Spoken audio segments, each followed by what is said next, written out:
Accused of killing conservative activist Charlie Kirk is now in jail. How investigators say they caught him. Parents and educators are upset because of a district's changes to special needs programs. Why they say it's causing teachers to quit and also impacting student behavior. Streaming on clickorlando.com and broadcasting live, you're watching News 6 at 4 p.m. The man accused of shooting and killing conservative activist Charlie Kirk during a crowded college event is now sitting in jail. This afternoon, we're learning about his mindset before the murder and who turned him in. Andres Gutierrez has more from Orem, Utah. Good morning, ladies and gentlemen. We got him. Authorities took this man, 22-year-old Tyler Robinson, into custody late Thursday. Sources tell CBS News Robinson's father saw the photos released by authorities and confronted his son. The father then reached out to a youth pastor close with the family who contacted the U.S. Marshals. Investigators interviewed a family member of Robinson who stated that Robinson had become more political in recent years. Investigators believe Robinson acted alone when he fired a single shot, piercing Kirk in the neck. Video from the FBI shows what appears to be Robinson jumping off a rooftop at Utah Valley University after the shooting. President Trump announced the arrest on Fox News and called for Robinson to face the ultimate punishment. I hope he gets the death penalty. What he did, Charlie Kirk was the finest person. He didn't deserve this. Kirk's murder drew bipartisan condemnation and calls to tone down the rhetoric often blamed for political violence. This is our moment. Do we escalate or do we find an off-ramp? Authorities did not speak to a motive, but say bullet casings recovered from the rifle believed to have been the murder weapon could shed light on Robinson's thinking. One was engraved with "Hey Fascist, Catch." Robinson is being held without bail. The Utah County Attorney's Office says it will file formal charges next week. Andres Gutierrez, CBS News, Orem, Utah. And we've seen a lot of people talking about Kirk's death on social media. Florida's education commissioner is warning superintendents in the state he will be investigating any educators who make negative posts about it. News 6's Mike Valenti will have that part of the story on News 6 at 5 o'clock.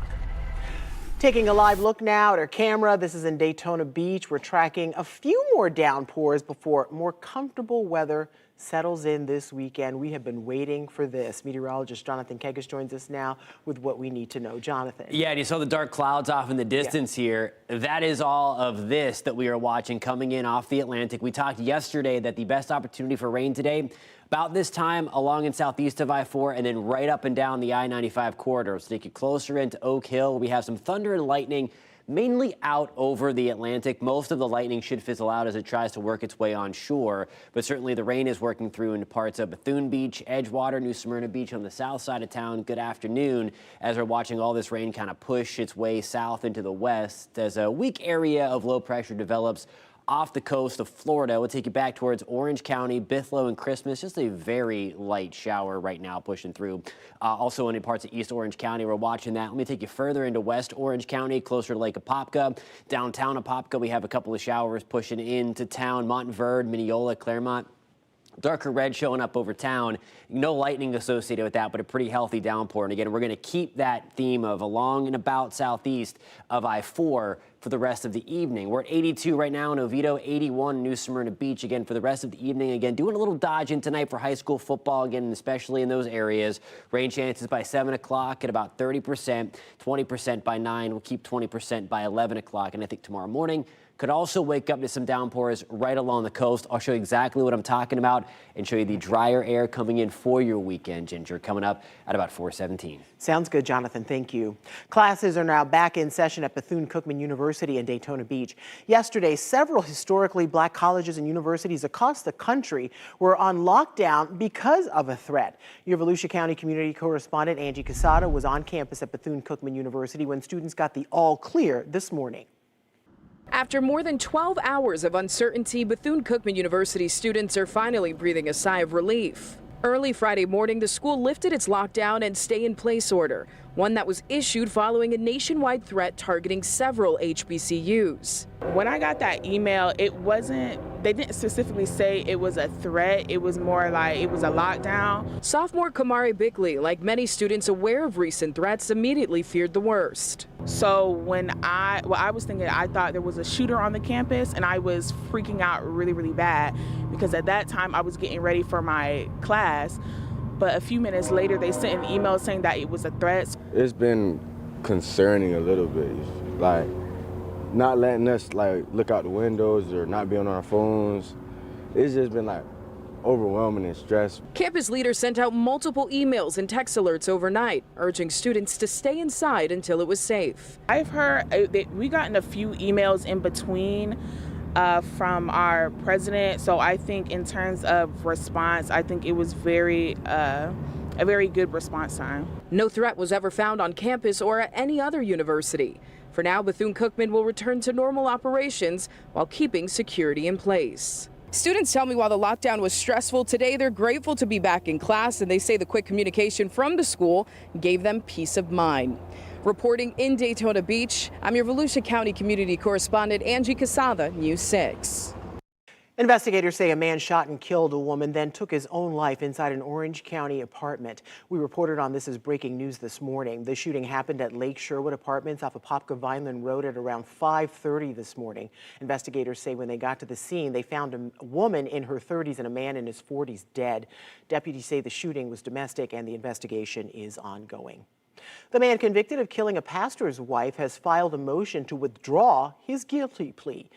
Ronald Davis is currently serving a life sentence. Investigators say earlier this year he broke into the home of Lucy Pat Curl, attacked and robbed her. She later died at the hospital. According to the filing, Davis said he felt coerced into confessing to avoid a trial. The filing also says Davis was told he would likely have an all-white jury and he would be more likely to get the death penalty. His next hearing is October 14th. Parents in Osceola County say changes to the district's special education programs have had a negative impact on students there. Now, they are turning to the school board for help. News 6's Mark Lehman explains why so many parents are upset. With this change, some parents say there are issues with their child adjusting to general education classes, and others say there are problems after their ESE student has been transferred to a hub school, which could be several miles away. All of this has led to calls for the district to take further action. You've created a crisis situation. After a month into the school year, tensions are rising over changes to special education in Osceola County public schools. Our teachers are quitting. Our ESP support staff are quitting. This week, the teachers union called on the school board for more support and training. That's in response to a new policy consolidating ESE classrooms into designated hub schools. It also reintroduced some special needs students into general education. The gen ed teachers are having these students come in that aren't prepared for the rigor of the gen ed curriculum. Daryl Greenwood is a special education advocate and says the changes have led to behavior issues for many of the students she works with. We have all of these other kiddos that are suffering and not having the proper support and learning environment. The district says the change was in response to state standards for inclusivity and to better address the learning challenges of all students. The superintendent saying the idea of change takes time and expects a lot of problem solving along the way. We are not turning back. We are going to make sure that our students are as successful as they possibly can be. On top of the calls for help, the teachers union has also asked the district to reconvene its special needs advisory committee. At this point, the superintendent has not indicated if that will happen, only saying that supporting students is a priority. In Osceola County, Mark Lehman, News 6. 5 Central Florida sheriffs say they will no longer enforce Florida's ban on openly carrying a gun. They're the sheriffs of Brevard, Flagler, Volusia, Osceola, and Marion counties. Last week, earlier this week, a state appeals court ruled the ban was unconstitutional. The ruling does not become official until September 25th. It could also face a challenge in the Florida Supreme Court. One Central Florida sheriff has come out strongly against the ruling. In a statement, Orange County Sheriff John Mina said, quote, In places like Florida, which have been devastated by mass shootings, just the presence of a heavily armed person in a public place is enough to create a sense of panic. The application process is now open for Florida's first bear hunt in a decade. While some apply for a permit, others are coming up with a plan to save as many bears as possible. That's coming up. Plus, I could be coming home from a late dinner and run into him in my driveway. That'd be a little scary. this guy considers himself an animal lover, but he's concerned about the black bear that keeps coming up to his door. We're asking experts what can be done about that. It's next. Rain chances won't be too widespread for high school football games tonight, but you will have to do some dodging, especially along and southeast of I-4. We're going to pinpoint your forecast for tonight and much better weather for the weekend at about 4:17. You're watching News 6 at 4 on a Friday. Here's a live look now at the Turnpike. This is near Mineola. We'll be right back.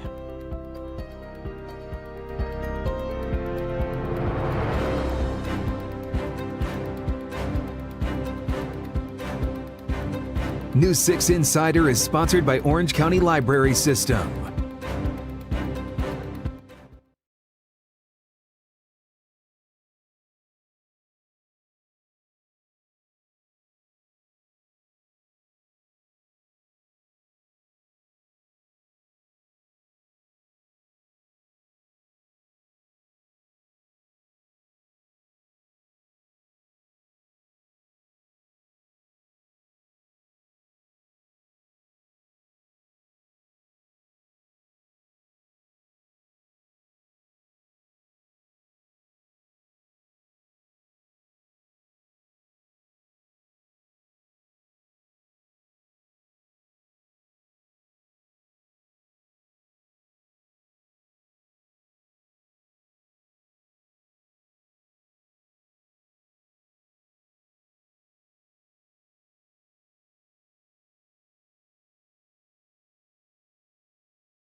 I'm News 6 anchor Matt Austin in Orlando. Well, a viewer contacted us. He had no idea what was going on outside his home until he put a camera on his RV for his new YouTube channel. And when that happened, he spotted a big black bear right here. This one's baller. Chris Bain considers himself an animal lover. If you want something like a puppy dog, this is what you want. From ball pythons to pit bulls, he can't get enough. I have 42 fish tanks, pet turtles, tortoises. I've got a dog. I've had sugar gliders. I'm an animal lover. Just when animals start to encroach with people, that's where you start to run into a problem. Recently, a new animal has walked into Bane's life. Yeah, he's a big boy. Bane spotted this big, ambling black bear on his outdoor cameras, knocking over trash cans, cracking open his fence, and visiting his front door. And he comes at like 10:30 at night, which is pretty early. Like, I could be coming home from a late dinner and run into him in my driveway. That'd be a little scary. In fact, it almost happened the other night. Watch this surveillance video of the bear at 8:24 p.m. Then at 9 o'clock, a pizza delivery woman walks the very same path. What's your biggest fear with this whole situation? Basically running into him unexpectedly. Coming home and he's there and I'm coming up and run into him and he wants to get past me. Keep in mind, Bane does not live in a rural area. His home is near the 417 and Colonial. He thinks the bear has taken refuge in this 20-acre preserve behind his house. We reached out to FWC to ask what Bane should do. They said he should move his garbage cans to the garage, which he did, but the bear keeps coming, especially on garbage day. On Sunday when we got to take him out to the curb, he knows that, and he'll go down the street and knock everyone's garbage cans over and eat all their garbage. Aside from that, according to an email response, the FWC will attempt to capture and humanely kill any bear that shows signs it may be at risk to public safety. So far, this bear has only shown aggression toward trash can lids. Apparently, the only solution that's out there right now is to hire a bear trapper, and I haven't looked into that yet. It hasn't gotten that serious yet, but I got to talk to my neighbors and see if everyone's willing to, I guess, pitch in. Now, FWC has many tips for dealing with nuisance bears. If you would like to see those tips, you can go to our website, clickorlando.com. You'll find them in this story. So do you have something you're concerned about, or do you need us to get results for you? Go to the News 6 app or clickorlando.com and click Contact Us and let us know how we can help.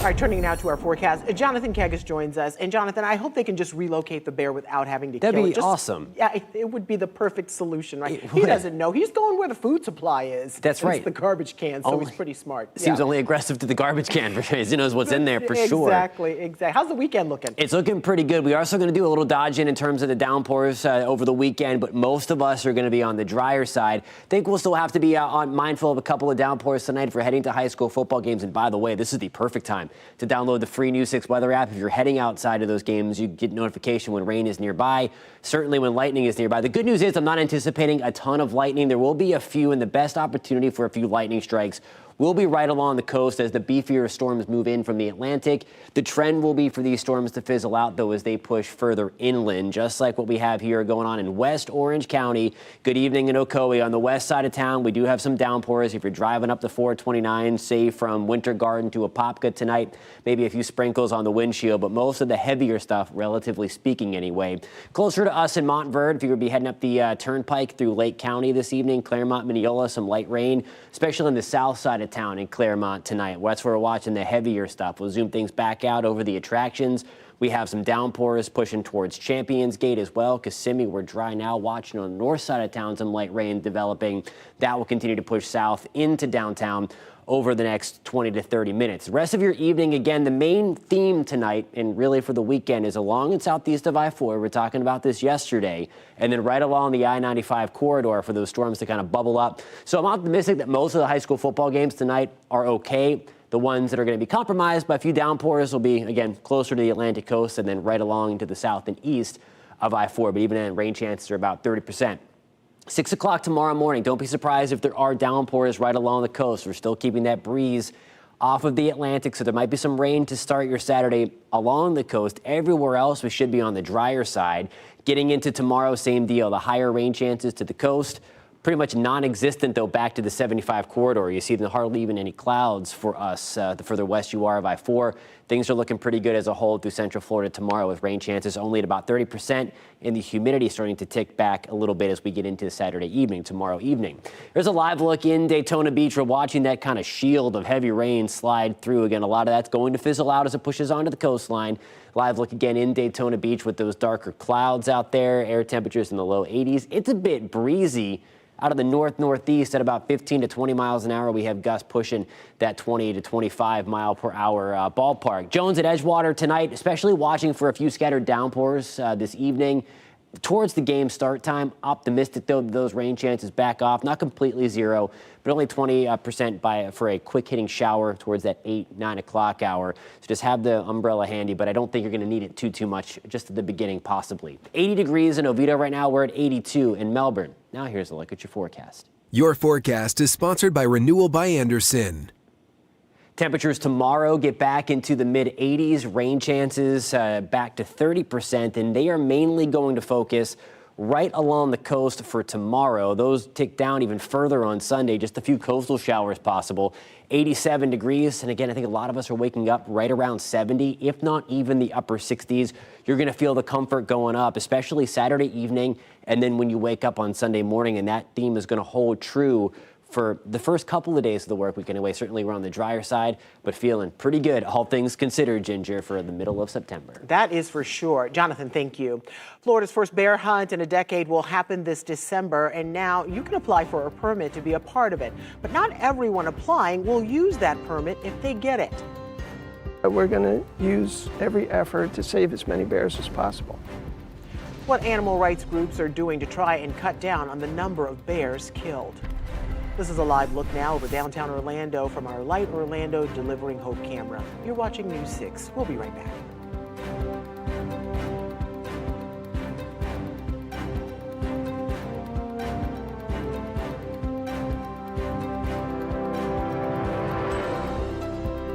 This portion of the news is sponsored by Light Orlando, delivering hope together.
Today is the first day hunters can apply for a permit to participate in Florida's first bear hunt in a decade.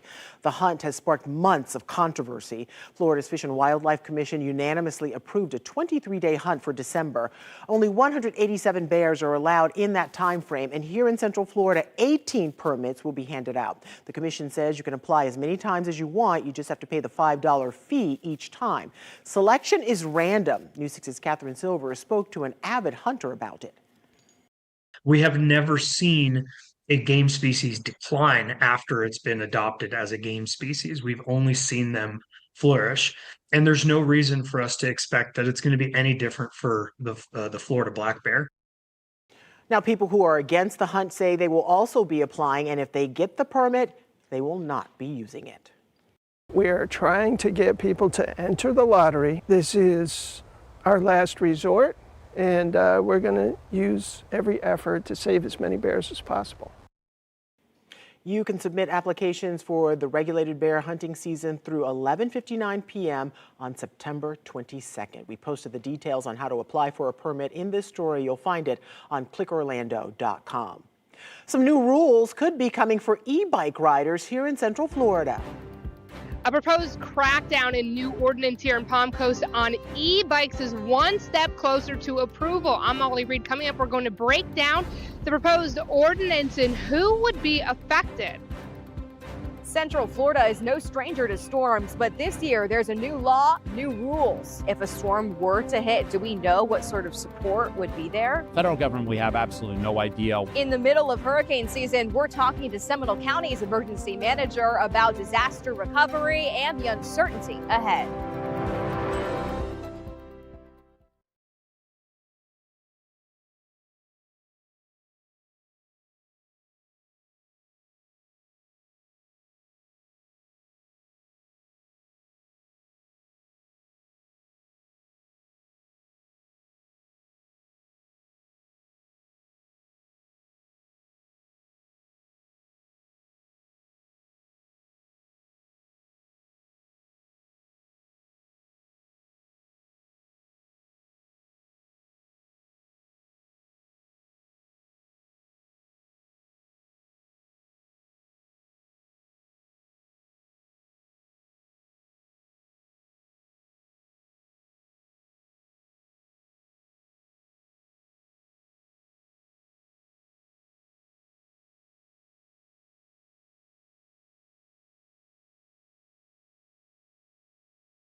Welcome back. We are following several top stories right now. The hunt for the accused killer of Charlie Kirk is over. Investigators identified the suspected gunman as 22-year-old Tyler Robinson of Utah. They have him in custody. The 31-year-old conservative activist was shot and killed Wednesday during an event at Utah Valley University. Early this morning, Bethune-Cookman University lifted its lockdown and stay-in-place order. Yesterday, several historically black colleges and universities across the country were on lockdown because of a threat. No threat was ever found on campus or at any other university. 5 Central Florida sheriffs say they will no longer enforce Florida's ban on openly carrying a gun. Though Orange County Sheriff John Mina has come out strongly against the ruling. This week, a state appeals court ruled the ban was unconstitutional. The ruling does not become official until September 25th. It could also face a challenge in the Florida Supreme Court. E-bike riders may soon have some strict rules to follow. The Flagler County Sheriff presented a new ordinance to Palm Coast City Council this week, and he's pushing for the rules to go statewide. Your Flagler County community correspondent Molly Reed explains what's on the table. These new proposed rules for e-bike riders here in Palm Coast would include banning them from anybody riding them under the age of 13. You wouldn't be able to go over 10 miles per hour on most sidewalks in this city, and you also would not be allowed to wear AirPods or headphones when riding. I see them quite often going too fast, and especially when they come up to crosswalks and so forth, I don't see them stopping half the time. While some e-bike riders told Palm Coast City Council this week these proposed rules are too harsh, Palm Coast drivers I talked to today are welcoming them. I have some experience with almost running someone over on the e-bike because, they're not following the rules. Flagler County Sheriff Rick Staley, who helped write this ordinance, says that there currently isn't enough on the books for his deputies to regulate e-bikes. Under the proposed ordinance, anyone breaking the new rules could face a $100 fine or even have their bike confiscated. Many of the e-bikes are not following what the statute says because they adjust them, they tweak them, if you will, so they can go faster than state law allows. And we've had one fatality, we've had some injuries. Right now, state law says local governments can make their own e-bike ordinances. Sheriff Staley says he's also working with sponsors to advance a bill in the state that would enhance the state law so everyone would be on the same page. For a bicycle rider, an e-bike rider, you'd really have to know the jurisdiction's ordinance wherever you go in the state of Florida, and there's hundreds of cities, 67 counties. The Palm Coast ordinance will go to City Council for approval on Tuesday morning. I'm your Flagler County community correspondent Molly Reed, News 6. The 4 suspects accused of shooting a Florida State University football player last month are now held without bond. Ethan Pritchard, a Seminole High School alum, was shot in the head in Havana near Tallahassee and was taken to the hospital. Pritchard's uncle told News 6 that his nephew is stable but still has a long road to recovery. Earlier this week, authorities said 3 young men were arrested and a teen turned himself in soon after. 3 of them are being charged with 3 counts of attempted murder and 1 count of shooting into an occupied vehicle. 23-year-old Germany Atkins is facing 1 count of probation violation. A GoFundMe for Pritchard and his family has hit nearly $130,000 of its fundraising goal. We put a link to this article on the homepage of clickorlando.com. Investigators have been combing through the belongings of the teenager who opened fire at a Colorado school on Wednesday. Agents have searched Desmond Holly's room, backpack, and locker at Evergreen High School outside of Denver. The sheriff's office says the 16-year-old has been, quote, radicalized by an extremist network. He shot and hurt 2 students before shooting himself. That's when he died. The attack sent students running for cover. The state wants parents to know that there are free mental health resources to help their children process this trauma. It's really important to be able to let them know they're not alone. It's okay to talk about it. It's okay to feel all the feelings. And so we want to make sure that we're sharing these free resources because you might be the one they want to talk to, but we know sometimes that's not the case. Now, this shooting happened in the same county as Columbine High School, where 2 teen gunmen killed 14 people in 1999. As we hit the height of hurricane season, Seminole County is taking a look at how a recently passed law could impact disaster response at the local level and the cost for recovery. Your Seminole County community correspondent Catherine Silver spoke with the emergency manager about all the uncertainty if a storm hits. Hurricane Ian was a disaster that unfolded in slow motion in Geneva. Days of water rising inside homes near Lake Harney. This is what's left of the dock. Another chapter in a story Central Florida knows all too well. Rain, recovery, repeat. Senate Bill 180 is designed to help communities recover from storms faster in the future. It assists with rebuilding and the permitting process, but it also comes with what local leaders have called unintended consequences. We met with emergency manager Alan Harris. This week, he spoke with commissioners about new requirements for some disaster contracts that could come with added costs. By adding an addendum on every contract that says if you do not complete in a timely manner, this is going to cost your contract this amount of money, those private companies we anticipate will raise their prices. After a storm hits, the county will contract with companies to haul debris away. It's money they pay up front and hope they will get reimbursed. We have Senate Bill 180, but they haven't even told us how they're going to fund us if FEMA is going to give them dollars or not. If a storm were to hit, do we know what sort of support would be there? Federal government, we have absolutely no idea. Hurricane Ian cost the county $15 million. Irma was $23 million. Without FEMA or other funding, that's money local taxpayers would have to provide. What we do to plan is we look at other parts of the country to see what's going on. So we look at the floods in Arkansas, we look at the floods that were in Washington, and unfortunately, in some cases, the federal government response was, we will be providing no funding. It needs to be local funding. And we're still at the height of hurricane season. We don't want to be the first one to be hit by a hurricane, because we're going to have to go through these trials and tribulations. But I can tell you this, we're going to do what's ever important to make sure that our residents are taken care of, no matter who pays the bill. In Seminole County, Catherine Silver, News 6. Budget leaders expect lawmakers to stay fiscally responsible next year with possible economic uncertainty. Today, state economists told lawmakers that general revenue projections should be up slightly next year, a modest change from 6 months ago. General revenue funds key areas like schools, health programs, and prisons, with sales taxes being the largest source. Economists update these projections throughout the year. The House Budget Chairman says lawmakers will keep looking for ways to save money during the 2026 legislative session. This is easily solved by just not spending as much of the new money. It's a different, this isn't, we're not at the place yet where we have to go in there and cut services to its core. Florida's 2025 legislative session ended 45 days late after the House and Senate struggled to finalize a state budget. Passing a balanced budget is the only bill the legislature is constitutionally required to pass each year. President Trump is expanding the use of the National Guard to help fight crime in another major U.S. city, and he says this will not be the last deployment. Erica Brown has more from the White House. President Trump is expanding his crackdown on crime, announcing plans to deploy National Guard troops to Memphis with support from some city and state leaders. The mayor is happy. He's a Democrat mayor. The mayor is happy, and the governor, Tennessee. The governor is happy. Tennessee Governor Bill Lee says he is coordinating with President Trump and his administration to work out the details of the mission. But other local officials, like the mayor of Shelby County, which includes the city of Memphis, oppose the decision.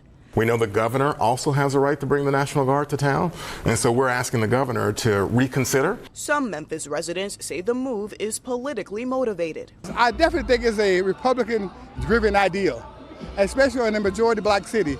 President Trump has previously touted his crackdown on crime as effective and says Memphis is just the next city on his list that also includes Chicago that could see troop deployments. We're going to go 1, 2, 3, and then we'll do a few at a time.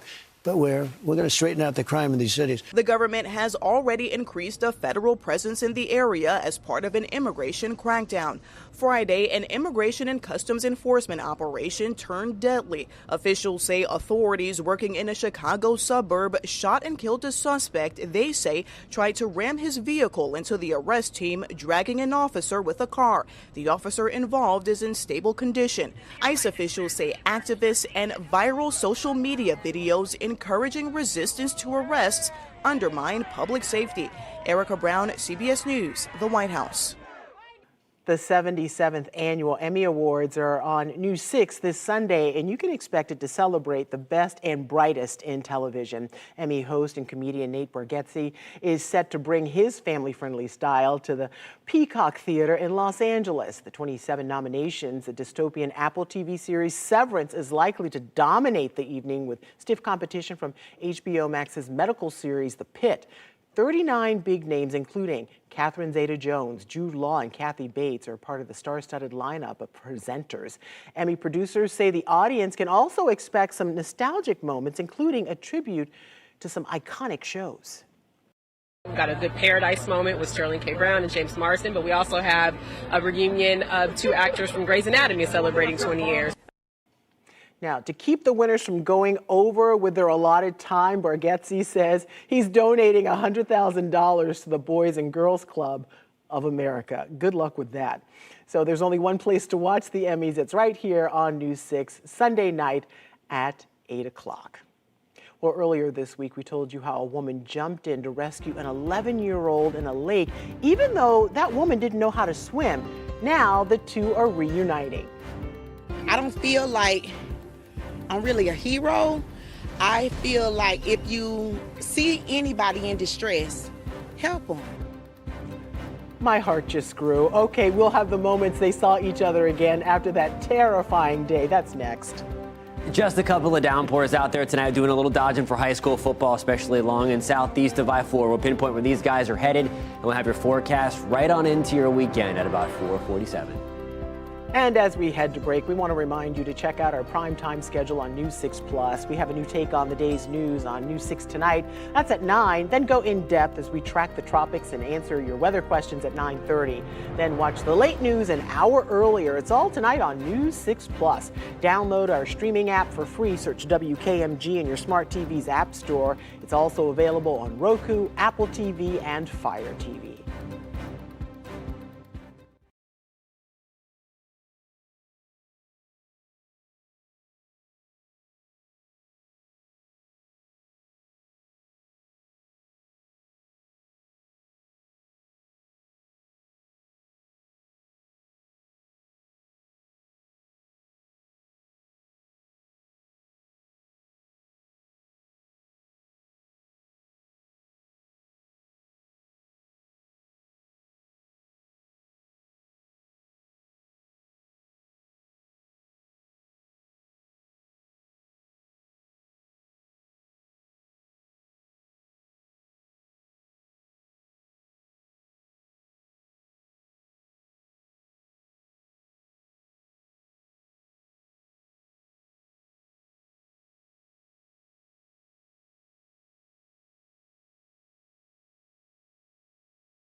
Earlier this week, we told you how a woman saved an 11-year-old girl from drowning in Fort Myers. Now, the girl is reuniting with her hero in the park where it all happened. Muhammad Abdul Kawi was there. Me and my best friend. 11-year-old Mia Garcia is all smiles swinging at Lakes Park in South Fort Myers. And then when I'm ready, I can jump on. Just days ago, her experience at the park was anything but fun. She fell into the water here and couldn't get out. Bridget Addison heard the scream for help that day and jumped in to save her. Thank God we are here, especially her. Even though Bridget can't swim, she was able to help Mia out of the water. The two haven't seen each other since that rescue. What are you going to do when you see Miss Bridget? Definitely run up and hug her. And she did. Minutes after I asked that question, she got to meet Bridget again. Miss Bridget! A hug full of love and a second chance. I'm so happy to know you okay. She brought Mia balloons, a stuffed animal, and a handwritten card with a message straight from the heart. I wanted you to know how very special you are. Continue being the beautiful person God has created you to be. Love always, Bridget Addison. In the right place at the right time. People keep saying you're a hero. You're a hero. You're a hero. I don't feel like I'm really a hero. I feel like if you see anybody in distress, help them. As for Mia, she saved me from gators. And she said she doesn't consider herself a hero. How does that make you feel? It makes me feel okay because she is a hero. She just probably doesn't see that. From now on, Mia and Bridget aren't strangers. They're family. Oh my, it's Come dusty on, in man. here, Jonathan. I don't even have an intro to you except it's going to be a nice. That is the best story of the day. I love that so much. Holy cow. Yeah, thank goodness she was there. Absolutely. That was an awesome story. Great reunion for sure. Yeah, we got some waterworks on the radar too. Just a couple of downpours out there. We're heading out to high school football games tonight. These will be few and far between. I don't expect any of these games to be washed out. And I'm optimistic as well. We keep the lightning away for the most part. I'm just keeping a close eye on the coast for any lightning strikes that get close. So just keep that in mind. Most of the lightning fizzling out as they come on shore. Download that free News 6 weather app. It's a great tool if you're sitting in the stands tonight. You'll get a push alert if there's rain within about 10 miles of your location. And you can dial up the radar and track those storms right to where you are. Still watching a few healthy downpours coming out of Lake Apopka tonight. Get through Mineola, Claremont to Mascot, mainly south of town in Mascot. Ocoee, we have that downpour now that worked its way through town. Winter Park in Orlando, we are dry at the moment. Most of the stuff is trying to push off to the south. Really, the heaviest stuff is hanging closer to us in Ponce Inlet, just north of New Smyrna Beach. Is it sliding down the coast tonight? Oak Hill, we have a pretty healthy downpour as well. And then as we work our way into Scottsmore, closer to Mims, eventually Titusville, we have those downpours pushing from north to south. So Titusville early heads up. In about 10 minutes, a nice healthy downpour coming down the pipeline. Good thing is, again, no lightning associated with these at this time. Through the rest of the evening, there's 7 o'clock, and this is what I'm talking about. Most high school football games, I think, are going to be okay. There may be a stray downpour out there. Watching the coast, especially, there's 9 o'clock for kind of round 2 to push through. And just like what we woke up to this morning, don't be surprised if overnight and then early tomorrow morning again, mainly for the coast, if there were a couple of downpours, maybe a rogue rumble of thunder out there. That's 8 o'clock on your Saturday. This is exactly what I'm talking about. A few stray downpours on the coast with that breeze off of the Atlantic. Most of us, though, are dry, and we are nice and clear from Ocala to Denellen to the Villages and to Eustis, Mount Dora, Apopka. Looking pretty good start tomorrow. That's 2 o'clock on your Saturday afternoon. Just a couple of downpours pushing back up. Rain chances tomorrow only at 30% with the relatively speaking highest chance along in southeast of I-4. And then right along I-95. Same deal as tonight and same deal basically as what we had on Wednesday as well. Now here's a look at your forecast. Your forecast is sponsored by Ramjack. Temperatures over the next couple of days staying into the upper 70s, or upper 80s, I should say. They're still a little ways off from upper 70s. 30% chance for rain tomorrow, 20% chance on Sunday. It will feel a little more comfortable. We do have some drier air coming back down. If you're out walking Saturday night, it's going to feel pretty great. Sunday morning looking very nice as well. 20% shot for downpours on Monday. Back to the upper 80s on Tuesday. And we're going to stay in that ballpark again for the bulk of the week ahead. A lot of rain chances. All those rain chances starting to go away again. 20% shot for showers on Friday, Ginger. My ears perked up when you said upper 70s, but it's coming soon enough. My bad, wish cast into the max right there. Thanks, Jonathan. Open your camera app, scan the QR code on your screen right now, and click the link. We want to see your weather pictures and videos, and they could end up right here on TV. You can also go to clickorlando.com/pins and upload your pictures and videos that way. Barbecue bites and brews and a show the whole family can enjoy. Those are just a few of the ways to enjoy the weekend. Meteorologist Michelle Morgan has your 6 things to do. That's next. A live look now at Mount Dora. You're watching News 6. We'll be right back.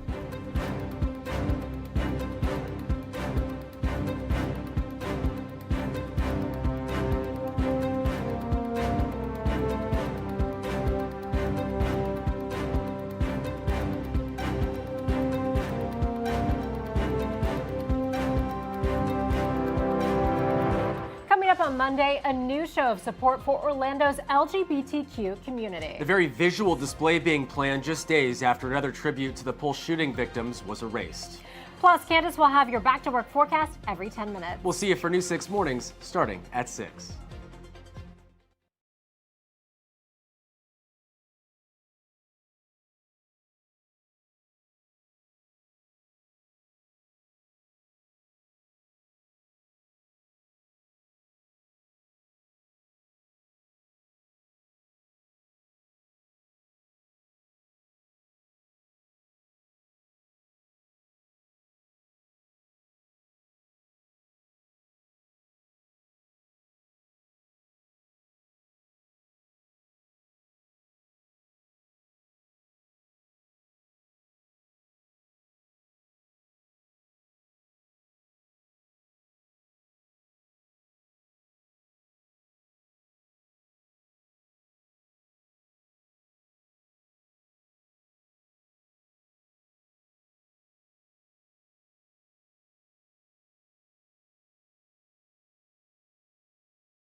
I'm meteorologist Michelle Morgan. Looking for something fun to do this weekend? Well, there'll be a few showers and it'll be toasty, but I have a great indoor event for you. Head over to the Orlando Family Stage where Go Dog Go will be happening. I spoke to the artistic director, Jeff Revels, about what you can expect. We can expect joy and we can expect fun and whimsy and remembering the book that we all grew up with. And the book really is celebrating language, but it also celebrates everyday stuff and making the ordinary extraordinary.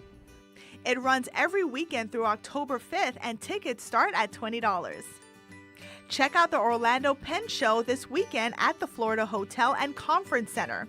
Over 100 vendor tables with pens and accessories for sale. Beat the heat with family science fun. Enjoy Kennedy Space Center's STEAM experience at Crayola Experience Orlando on Saturday from 11 a.m. through 2:30. Check out Mount Dora's Pitmasters and Pourers, the ultimate beer, bourbon, bacon, and barbecue event. It's Saturday from 3 to 8 p.m. at Elizabeth Evans Park. Join 21 and up outdoor party at Orlando Booze and Bites at Festival Park on Saturday from noon to 5 p.m. Your ticket includes an open bar and $5 or less delicious bites. Noises Off, a fast-paced comedy full of laughs, opens this weekend at Surfside Playhouse in Cocoa Beach. Tickets are $32. Have a fun event coming up? Send it my way. Many events come from viewers like you. You can head over to our News 6 app or clickorlando.com. Just click Contact Us. Always stuff to do here in Central Florida. News 6 at 5 is next. Matt Austin is in the newsroom with what's ahead. Hey, big changes are coming to Islands of Adventure's Lost Continent, what Universal Orlando just confirmed for the mythical-themed area. That's coming up.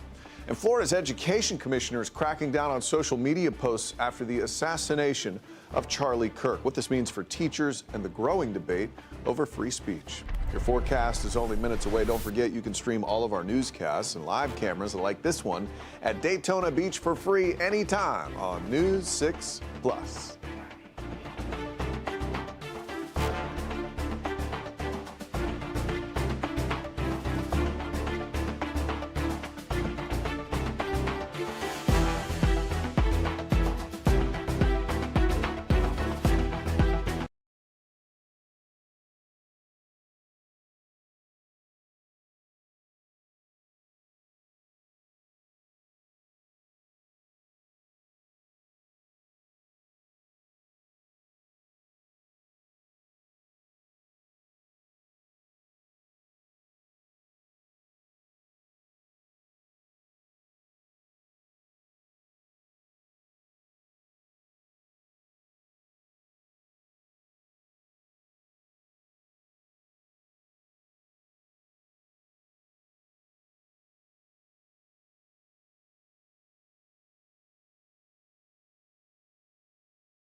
Now at 5, more than 11,000 leads and tireless efforts have led to an arrest in the Charlie Kirk assassination.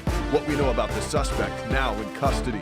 And it's become an empty corner at Islands of Adventure, what Universal Orlando has planned for the Lost Continent area. News 6 at 5 starts now.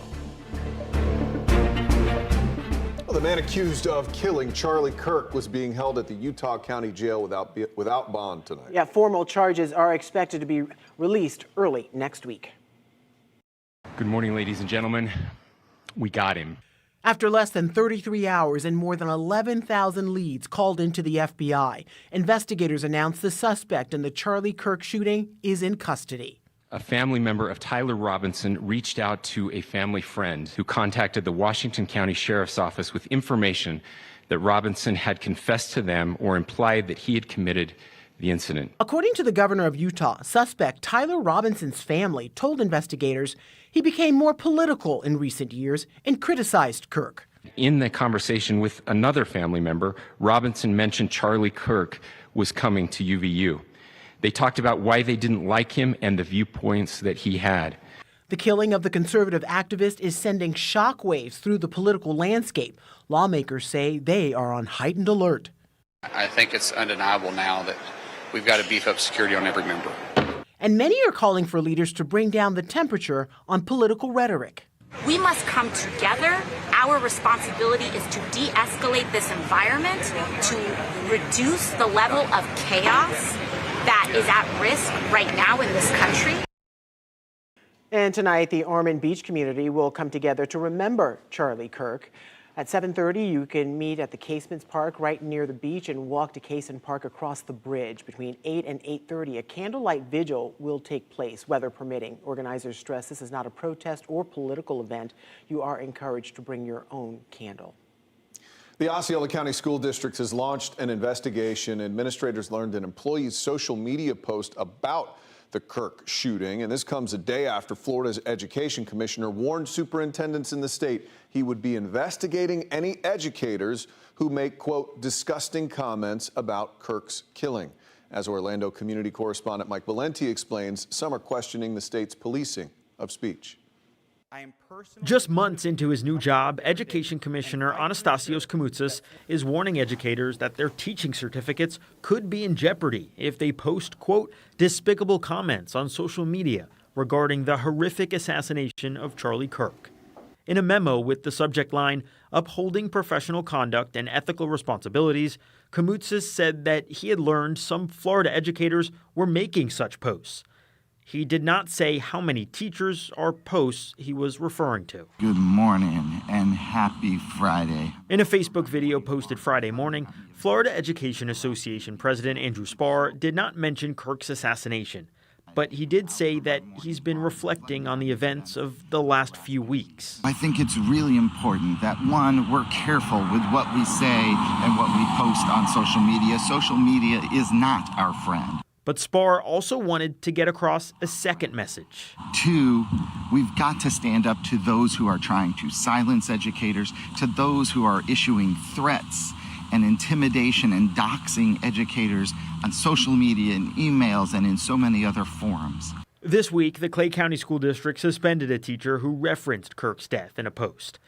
And we learned Friday that Osceola is investigating an employee there. And it's not clear what that person had posted. We reached out for comment to other Central Florida districts, but have not heard back. In Kamoutsas' memo, he wrote that these few are not a reflection of the great high-quality teachers in the state, but cautioned that, nevertheless, he will be conducting an investigation of every educator who engages in this, quote, vile, sanctionable behavior. Late Friday afternoon, we ended up speaking to Andrew Spar about the memo. I think the commissioner can take a very different tone, one that is supportive and guiding teachers and staff and administrators in our schools, rather than one that sends a chilling effect across our districts. But it's clear the tact that Kamoutsas is taking is fine with the governor. Ron DeSantis shared Kamoutsas' post Thursday, writing that he was glad the commissioner is bringing accountability. I'm your Orlando community correspondent, Mike Valenti, News 6. Taking a live look over downtown Orlando from our Light Orlando camera, you can see the clouds are popping. Yeah, if you are headed out for a high school Friday night football, you better take an umbrella with you. Let's get right over to meteorologist Jonathan Kakis for more. Jonathan. Yeah, keep it handy. I don't think we're going to need it a lot tonight, though, and especially just the areas really along and southeast of I-4. If you're hanging out in Marion County tonight, most of Sumter, I think we're going to be on the drier side. Even Flagler tonight, just watching right along the coast. Where we have the most action tonight, just basically the Space Coast, the southern Volusia Coast, and then also area number 2 here that's been hanging out around Lake Apopka and the Claremont, Mineola area. I've been tracking this for you for the last hour now, just south of Montverde. It's slowly pushing its way to the south, but I am optimistic that most of the high school football games tonight are going to be pretty good. Zoom you back out again, take you closer to Rockledge into Melbourne, where we have a couple of downpours trying to push from west to east tonight. There we go in Satellite Beach. Moving down the coast to Melbourne into Palm Bay, we are dry now, just watching this area just off to your north and west, trying to slide back in. Again, I think most of the evening going to be on the drier side, just dodging, as I like to say. 30% shot by 7 o'clock, 20% chance by 9 o'clock this evening. We'll still keep a stray shower or downpour with us through 11 o'clock tonight, and then also early in the morning tomorrow. Also want to pass along, we talked about this a couple of days ago, that we would likely get into moderate flood stage here on the St. Johns River at Astor. We are just teetering with that. We popped up to 3 feet, which is moderate flood stage. Currently, we're back a couple of inches, or a tenth of an inch or so below it, expected to stay and teeter on that moderate flood stage for the next few days due to that northeast wind and all the rain we had earlier in the week. We'll talk much more about decreasing rain chances and decreasing humidity at about 5:17, guys. Jonathan, thank you. An elderly man in Volusia County is accused of armed sexual assault of a teen. Investigators believe more victims could be out there too. News 6's Jarrell Baker is live in Daytona Beach Shores. Jarrell, police want those other victims to come forward. Yeah, that's right, man. And they're already receiving tips dating back as far as the 1990s. Now, the place in question is right over there. You can just see the roof of that. That is where I was speaking with a resident. They said that they saw that Peter Brady was arrested by SWAT teams on Wednesday and also other law enforcement agencies. Now, according to police reports from the Daytona Beach Shores Department of Public Safety, the 17-year-old victim says it all started on August 28th when Brady allegedly used an AR-15 to force him to perform sexual acts at his home off of Atlantic Avenue in Daytona Beach Shores. The teen says that he went to Brady's home to do yard work, which Brady promised to pay him for. On September 1st, the teen says that Brady ordered him to perform sexual acts at gunpoint again, but this time in Brady's car. But that's when the teen gained control of the weapon, threw it away, and drew a pocket knife, and Brady fled. The next day, the victim, according to police, recorded Brady on his smartphone, admitting that he had done and also attempting to arrange payment to keep him from speaking to police. Daytona Beach Shores officers say that they worked with the Southeast Regional SWAT team at the home, seizing around 20 firearms. Now, Brady faces charges of indecent lewd or lascivious touching of certain minors and aggravated assault with a firearm and false imprisonment. Now, I did reach out to his attorney, and his attorney refused to do an interview. They want to wait until the case develops a little bit more. Here in Volusia County, Jarrell Baker, News 6. Jarrell, thank you. An early morning shooting, investigators say, involved a domestic incident, ends with 2 people dead. It happened at the Lake Sherwood Apartments. That's off Apopka Vineland Road, not far from Colonial Drive. The Orange County Sheriff's Office said when deputies arrived, they found 2 people outside the apartment. A woman in her 30s was shot, and a man in his 40s who appeared to have a self-inflicted gunshot wound. Both were dead by the time deputies arrived. The investigation is ongoing. Starting today, you can apply for a permit to participate in Florida's first bear hunt in a decade. The Fish and Wildlife Commission recently approved a 23-day hunt this December, but only 187 bears can be taken statewide and just 18 permits in Central Florida. Applicants can enter the lottery as many times as they want, paying a $5 fee each time. The choices are random. The last Florida bear hunt was in 2015 when the population was about 3,500. Now it's around 4,000. New at 5, it's often seen as a quiet escape at Universal Orlando's Islands of Adventure, but it appears changes are on the horizon for the lost continent. In a statement to News 6, Universal says it will start construction in the coming months to prepare the area for future plans. They haven't shared, though, any details about what's coming next. Recent Lost Continent attractions that have closed include the 8th Voyage of Sinbad and Poseidon's Fury. The Lost Continent has been at Islands of Adventure since the theme park opened in 1999. Still to come on News 6 at 5, new rules aimed at keeping travelers safe in the air. Devices with lithium batteries must now be in your carry-on bags, not checked luggage, to prevent potential fires. How the change could impact your next flight. Just a few downpours out there right now, kind of streaming in off the Atlantic. I think we're going to be on the drier side tomorrow and certainly on the more comfortable, at least trending in that direction. We're going to have your full weekend forecast, and it should be a good one at about 5:17. So many animals were rescued in an alleged hoarding case, but now a local shelter is in desperate need for people to come in and adopt. I'll show you some of the cutest little dogs you've ever seen, now looking for a home. You're watching News 6 at 5. We'll be right back. Today's Port Canaveral Cam is sponsored by Launch Credit Union.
Tonight, too many dogs. A sudden influx of Maltese and other dogs taken from a home in Brevard County. As Brevard County community correspondent James Barbero shows us, the dogs may be small, but with 52 now in need of a new home, the shelter is running out of room.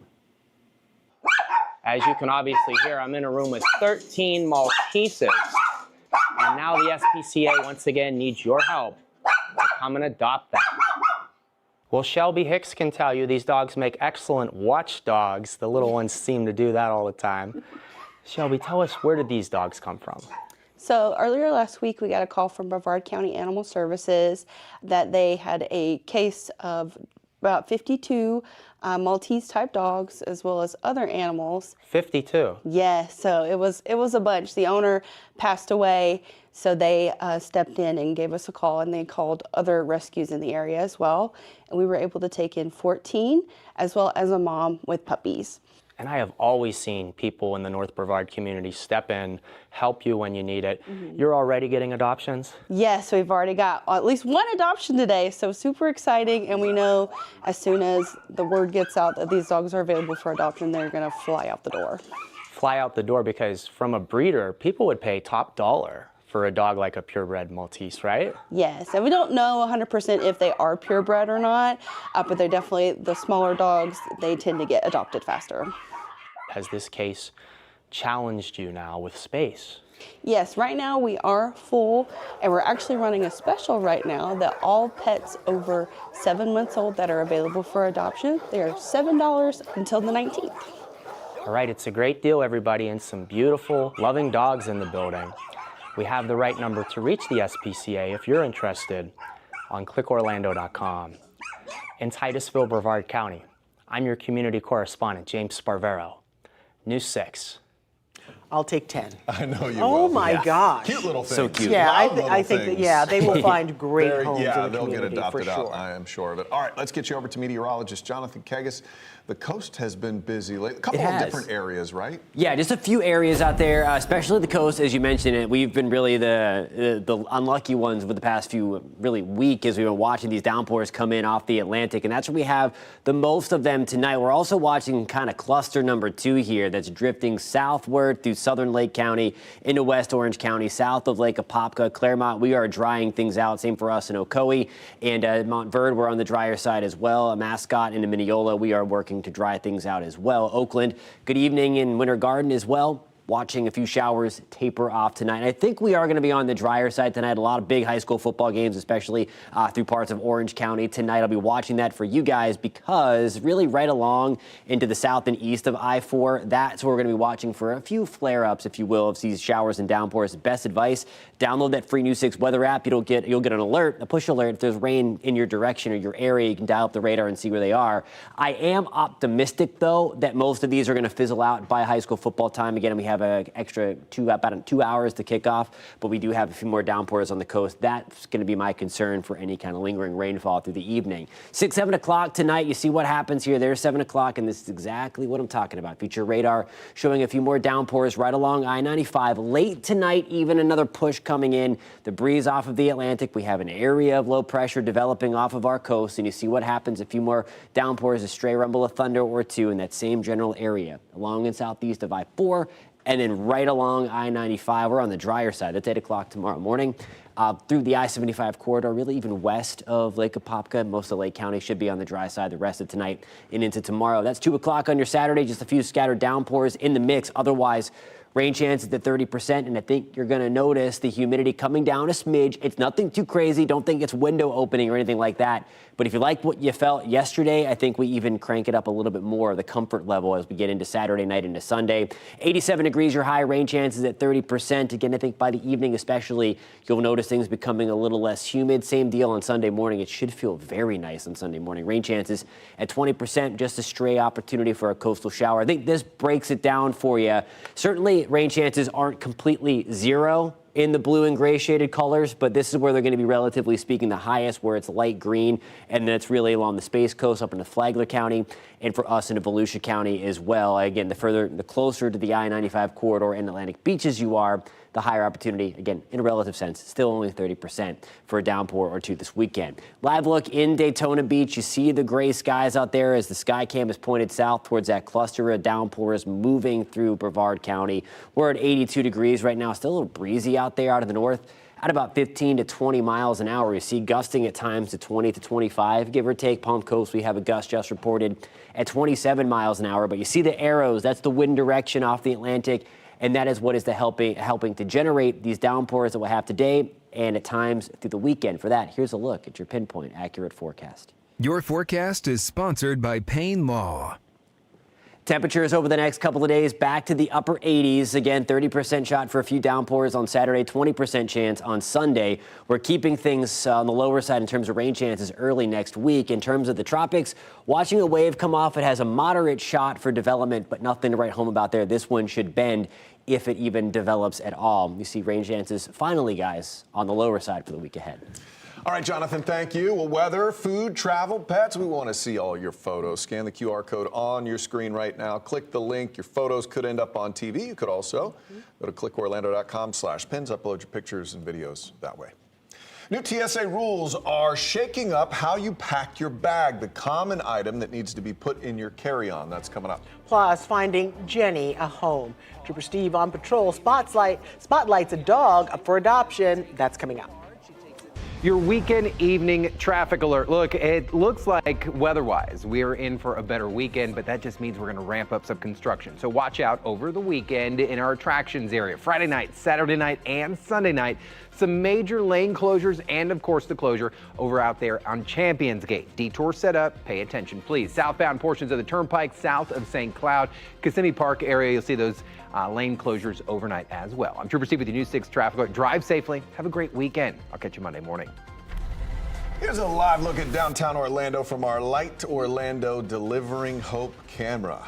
Delivering a little cloudiness today. You're watching News 6 at 5. We'll be right back on this Friday.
New at 5, travelers must now pack their electric toothbrushes in carry-on luggage. That's under some new TSA guidance aimed at preventing lithium fires. The safety alert is a wake-up call for airlines to think twice about where lithium batteries are stored, especially when they're tucked away in hard-to-reach spots like overhead bins or with the carry-on bags.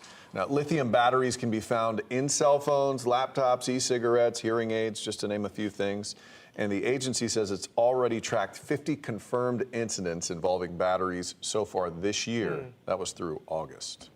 Well, he patrols the roads of Central Florida and educates us about traffic safety. But Trooper Steve has a soft spot for the animals, too. Earlier today, he visited Orange County Animal Services, where they're highlighting a special dog. Today, I get to introduce you to 2-year-old Jenny and this little spunky girl. So we featured her and we showed you the picture this morning, and she kind of looked beefy in her photo. But when you meet her in person, she's like a pit/terrier, and she's just got this permanent smile. Obviously, we've featured a lot of friendly dogs. Of course. All the dogs that we have featured are adoptable. Yes. But she has some human tendencies going on here. Like, she just wants to be around you. Yes. Kind of thing. And we talked about that yesterday when we had her out. She's just a very, very affectionate dog. When we had her in the clinic, everybody was taking turns hugging her, and she was just eating it up. And I don't say this about a lot of dogs, but Jenny is one of those few dogs that is ready to go. See? Sit. Look how nice. Paw. She's like, give me that treat first. So give her that treat. Look, she doesn't take it too hard. She takes it nice. Sit. Paw. Oh, and we got the paw. Oh, Jenny. Good looking dog there. Yeah. If you want to help find a home, you can share this story by going to clickorlando.com/Trooper Steve on Patrol. Hit the road with Trooper Steve on Patrol weekday mornings at 10 live on News 6 Plus or your streaming app for your smart TV or clickorlando.com. Weeks ago, thousands of Orange County voters received incorrect sample ballots. Yeah, it cost the elections office tens of thousands of dollars to fix. Still to come, what went wrong and how the supervisor of elections is making sure it won't happen again. Plus, lights, red carpet, stars. We preview how it all comes together for the 77th annual Emmy Awards this Sunday on News 6. And here's a live look at Daytona Beach. You're watching News 6. Keep it here. We'll be right back.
Glad you're with us on this Friday. I'm Matt Austin. I'm Ginger Gadsden. You're watching News 6 at 5. We're following several top stories right now.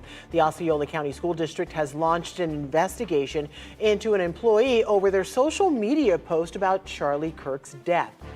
Florida's Education Commissioner is warning educators their teachers' certificates could be in jeopardy if they post, quote, despicable comments. The Florida Education Association president, though, is pushing back, saying, quote, we've got to stand up to those who are trying to silence educators. An elderly man in Volusia County is accused of armed sexual assault of a child. 78-year-old Peter Brady is charged with aggravated assault, false imprisonment, lewd acts, all involving a minor. The Daytona Beach Shores police say he used the weapon to force the juvenile into performing an act. Investigators believe more victims are out there. With so many dogs rescued in an animal hoarding case, the Titusville SPCA now says it's full and in desperate need of adoptions. The shelter says 52 Maltese dogs were taken by multiple animal rescues from Port St. John. That owner at the property died. The SPCA got more than a dozen of them, and the good news for the shelter's capacity is people are already beginning to adopt.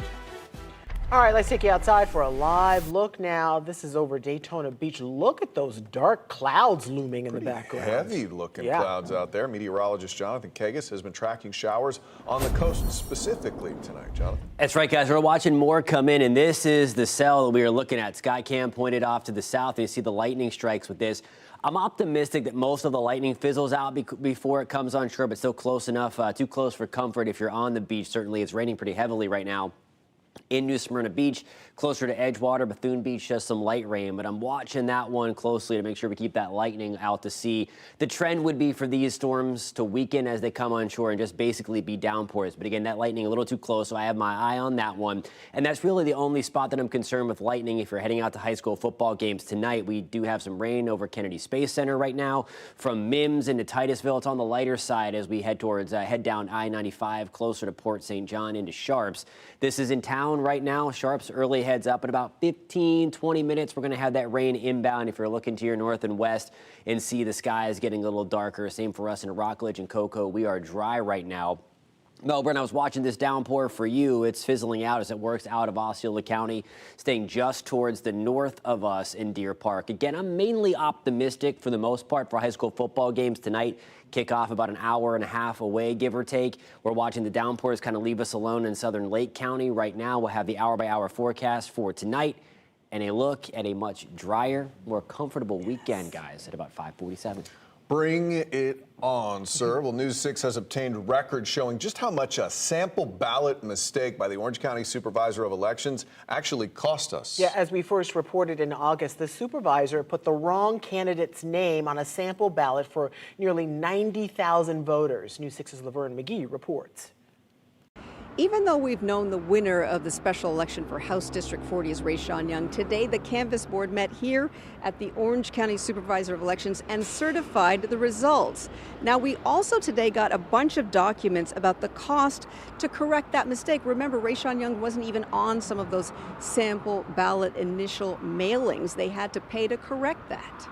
It's been 1 month since the Orange County Supervisor of Elections printed incorrect sample ballot mailings, sending them out to thousands of voters, causing confusion and costing the office what we now know was tens of thousands of dollars. According to documents obtained by News 6, the Orange County Supervisor of Elections office paid almost $80,000 for the first mailing, which included both correct and incorrect sample ballots.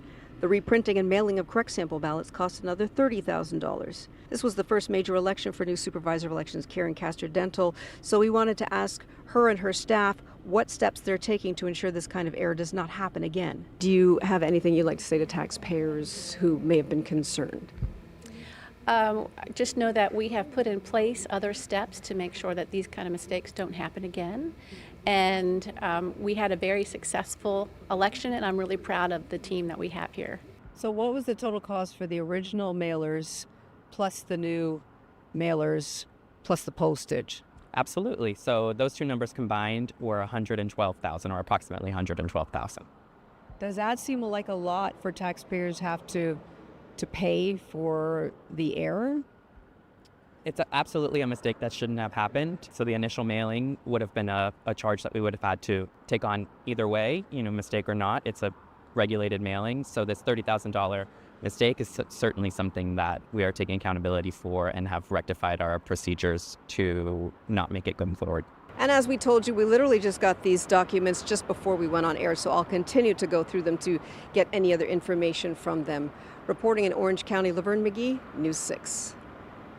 A Brightline train hit a car this afternoon in Brevard County. The driver of the car is dead. The person's name has not yet been released. Rockledge police say it happened on Eyster Boulevard near US 1. Police are investigating to find out why the car was on the tracks. Locked down, classes canceled less than 24 hours after an anonymous threat forced widespread lockdowns at universities. The lockdown was lifted. News 6's Volusia County community correspondent Angie Casada was on campus at Bethune-Cookman as students finally received the all clear. After more than 12 hours of uncertainty, Bethune-Cookman University students are finally breathing a sigh of relief. Early Friday morning, the school lifted its lockdown and stay-in-place order, one that was issued following a nationwide threat targeting several HBCUs. When I got that email, they didn't specifically say it was a threat. It was more like it was a lockdown. Sophomore Kamari Bickley, like many students aware of recent threats, immediately feared the worst. So when I was thinking, I thought there was a shooter on the campus, and I was freaking out really, really bad because at that time I was getting ready for my class. But a few minutes later, they sent an email saying that it was a threat. It's been concerning a little bit, like not letting us look out the windows or not being on our phones. It's just been overwhelming and stressful. Campus leaders sent out multiple emails and text alerts overnight, urging students to stay inside until it was safe. I've heard that we gotten a few emails in between from our president. So I think in terms of response, I think it was a very good response time. No threat was ever found on campus or at any other university. For now, Bethune-Cookman will return to normal operations while keeping security in place. Students tell me while the lockdown was stressful, today they're grateful to be back in class, and they say the quick communication from the school gave them peace of mind. Reporting in Daytona Beach, I'm your Volusia County community correspondent Angie Casada, News 6. Meanwhile, UCF is ramping up its police presence. Students also received a racist email threatening to shoot minority students. The university says they're working with the FBI to investigate the email, but right now they don't consider it a credible threat. News 6 received the statement they sent out to students, faculty, and staff. It says in part, quote, threats of violence like this seek to create fear and division. Violence and threats of violence are never tolerated. Even though these threats are deemed not to be credible, we must and do take them seriously. Your safety, well-being, and sense of belonging are our highest priorities. President Trump is expanding the use of the National Guard to help fight crime in another major city. He announced his administration will target Memphis next as part of his efforts to crack down on crime in major cities. Natalie Brand has more from the White House. President Trump is deploying the National Guard to another major city, telling Fox News he's sending the Guard to Memphis, a city he calls deeply troubled. We're going to Memphis. I'm just announcing that now, and we'll straighten that out. National Guard? The National Guard and anybody else we need. And by the way, we'll bring in the military, too, if we need it. Blue state governors have pushed back against federal intervention in their states, but the president said he's heard from red states that do want help. The mayor is happy. He's a Democrat mayor. The mayor is happy, and the governor, Tennessee. The governor is happy. FBI data shows Memphis was among the top U.S. cities for violent crime and murder in recent years. The Trump administration has touted the success of the National Guard deployment in D.C. in reducing crime in the district. The president has called on more governors to ask him for help. We're going to go 1, 2, 3, and then we'll do a few at a time. But we're going to straighten out the crime in these cities. The president said he would still like to deploy the National Guard to Chicago. The government has already stepped up federal resources as part of increased immigration enforcement in the city. I'm going to do everything in my power and use every single tool at my disposal to ensure the protection of our city. Democratic leaders in Illinois have threatened legal action if he sends the Guard to that state. Natalie Brand, CBS News, the White House. Well, this Sunday, television's biggest night will shine right here on News 6. What are some of the big Emmy nominations of this year? I bet you're wondering. Dina Demetrius reports from Los Angeles with a preview. With the red carpet now out at the Peacock Theater in Los Angeles, the countdown has begun. We're going to go right more today and then tomorrow, and rehearse. Emmy host and comedian Nate Bargatze is set to bring his family-friendly style to the big stage for the first time. I think need to be entertainment, and I need to be a place where people can come and have some comfort. I actually want to talk to you about awards season. This year, the comedy series The Studio on Apple TV earned a record 23 nominations. Hollywood loves to award Hollywood. So when it comes to a show like The Studio and even Hacks, that could pay off in a really big way for them. The four of you have become known as the face of severance reform. But with 27 nominations, the dystopian Apple TV series Severance is likely to dominate the evening. The prodigal son returns. With stiff competition from HBO Max's medical series, The Pit. 39 big names, including Catherine Zeta-Jones and Jude Law, are part of the star-studded lineup of presenters this year. Look at the evidence. Fellow presenter and star of the CBS reboot Matlock, Kathy Bates, has already made history with her Emmy nod. She is the oldest nominee in the category for lead actress in a drama and is likely going to take home that trophy. Emmy producers say the audience can also expect some nostalgic moments. We've got a good Paradise moment with Sterling K. Brown and James Marsden, but we also have a reunion of two actors from Grey's Anatomy celebrating 20 years. A tribute to some iconic shows on television's biggest night. Dina Demetrius, CBS News, Los Angeles. Well, there is one place to watch the Emmys. That's right here on News 6, Sunday at 8. 4 astronauts are set to launch on Artemis 2, testing new technology for future space exploration. And apparently you can send your name with them. Uh-oh, nerd alert. I'm talking about me, how you can claim your spot on board and get a special boarding pass to celebrate. We have all of these other kiddos that are suffering and not having the proper support and learning environment. Up next, the controversial change impacting the Osceola County School District's special education program.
We're about a month into the new school year, and some teachers and parents in Osceola County are not happy. They say changes to the district's special education programs have had a negative impact on students. Now they're turning to the school board for help. News 6's Mark Lehman is following this story with more on why so many parents are upset. With this change, some parents say there are issues with their child adjusting to general education classes, and others say there are problems after their ESE student has been transferred to a hub school, which could be several miles away. All of this has led to calls for the district to take further action. You've created a crisis situation. After a month into the school year, tensions are rising over changes to special education in Osceola County public schools. Our teachers are quitting. Our ESP support staff are quitting. This week, the teachers union called on the school board for more support and training. That's in response to a new policy consolidating ESE classrooms into designated hub schools. It also reintroduced some special needs students into general education. The gen ed teachers are having these students come in that aren't prepared for the rigor of the gen ed curriculum. Daryl Greenwood is a special education advocate and says the changes have led to behavior issues for many of the students she works with. We have all of these other kiddos that are suffering and not having the proper support and learning environment. The district says the change was in response to state standards for inclusivity and to better address the learning challenges of all students. The superintendent saying the idea of change takes time and expects a lot of problem solving along the way. We are not turning back. We are going to make sure that our students are as successful as they possibly can be. On top of the calls for help, the teachers union has also asked the district to reconvene its special needs advisory committee. At this point, the superintendent has not indicated if that will happen, only saying that supporting students is a priority. In Osceola County, Mark Lehman, News 6. All right, we are all getting ready for the weekend. Meteorologist Jonathan Kegas joins us now. We see there you have some stuff on the radar right now. Yeah, just a little bit tonight. So if you're heading out, obviously big night, high school football coming down the pipeline. Kickoff just a little over an hour away across most of Central Florida, and we are watching a few downpours. I'm most concern's a big word. There are just downpours along the coast. There's a little bit of lightning offshore about 12, 15 miles away from about New Smyrna Beach and Edgewater. So keeping a close eye on that one for you. Most of these lightning strikes are fizzling out. These will lose their punch as they try to work pretty much from the northeast down to the south and west. Titusville, Port St. John, we're continuing to get wet this evening with a few scattered showers. Same for us on Merritt Island. Rockledge, we're dry at the moment, but I'm watching that little downpour just to your north and west. Still hanging on to a slow-moving cluster of downpours out of West Orange County and into southern Lake County. So over the attractions, back through Four Corners, we're getting wet. Give it another 30 minutes to an hour, and I think we're completely done with that. Then we'll start to watch again around the I-4 corridor for possibly more showers to try to develop tonight. Rain chances, if you're heading to the games, only at about 20% for the remainder of the evening. The highest opportunity for those downpours going to be right along the coast. You can stay up to date with the forecast. And better yet, track those downpours if you're hanging out outside with the free News 6 weather app. Again, I think a lot of the games get in rain-free tonight. Just doing a little bit of dodging. Point Siena and Evans again later on tonight. I think the highest opportunity again for those downpours hanging around the next hour or so.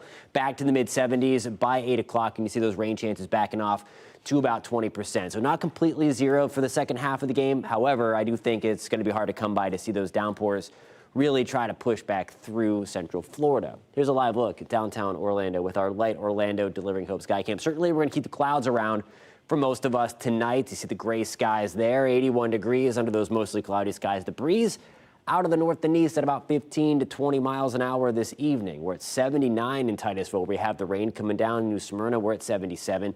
Holopah, good evening. We're at 82 degrees. Now here's a look at your forecast. Your forecast is sponsored by Publix. Rain chances tomorrow at 30%. The best chance for that 30% of rain is going to be right along the coast and then east, south and east of I-4. The further west you are, us along the I-75 corridor, should be a fantastic day. And it's going to be nice for us along the coast as well. Just have to, again, watch for the potential for a stray downpour to push on shore. Mount Dora into Eustis tomorrow. Looking great. We're hanging around 70 by 8 o'clock tomorrow morning, pushing 80 by 10 o'clock. Rain chances go up to only at about 20% for us. Again, the further west you are, the drier you will be. And it's because of this developing area of low pressure along this front. You see that right here. That's going to just help to kick back some Atlantic moisture. So right along the coast will be our best opportunity. That's 2 o'clock in the afternoon on Saturday. That thing starts to push a little bit further away as we move into Sunday. There's 8 o'clock Sunday morning. Note those blue arrows right down the Florida peninsula. That's what's going to usher in some drier air. I know Ginger's waiting for coffee on the porch. You're getting a picture. On Sunday morning. I can't wait. Pin it. 30% shot for downpours tomorrow, 20% chance on Sunday. We're back to the upper 80s. Sunday into Monday, looking good for the next week ahead, guys. Rain chances on the lower side. Be careful what you ask for, Jonathan. That's all I'll say. Thank you. Well, tonight, try out the all-new primetime schedule on News 6 Plus, a new take on the day's news on News 6 Tonight. We go in-depth to track the tropics and answer your weather questions with meteorologist Jonathan Kegas at 9:30. Then watch the late news an hour early at 10 o'clock. Still to come, fly your name to the moon, how you can be a part of a historic NASA mission. Plus, from a hands-on science center experiment to food festivals, find out which event is perfect for you this weekend. That's coming up. Coming up on Monday, a new show of support for Orlando's LGBTQ community. The very visual display being planned just days after another tribute to the Pulse shooting victims was erased. Plus, Candace will have your back-to-work forecast every 10 minutes. We'll see you for News 6 mornings starting at 6.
I'm meteorologist Michelle Morgan. Looking for something fun to do this weekend? Well, there'll be a few showers and it'll be toasty, but I have a great indoor event for you. Head over to the Orlando Family Stage where Go Dog Go will be happening. I spoke to the artistic director, Jeff Revels, about what you can expect. We can expect joy and we can expect fun and whimsy and remembering the book that we all grew up with. And the book really is celebrating language, but it also celebrates everyday stuff and making the ordinary extraordinary.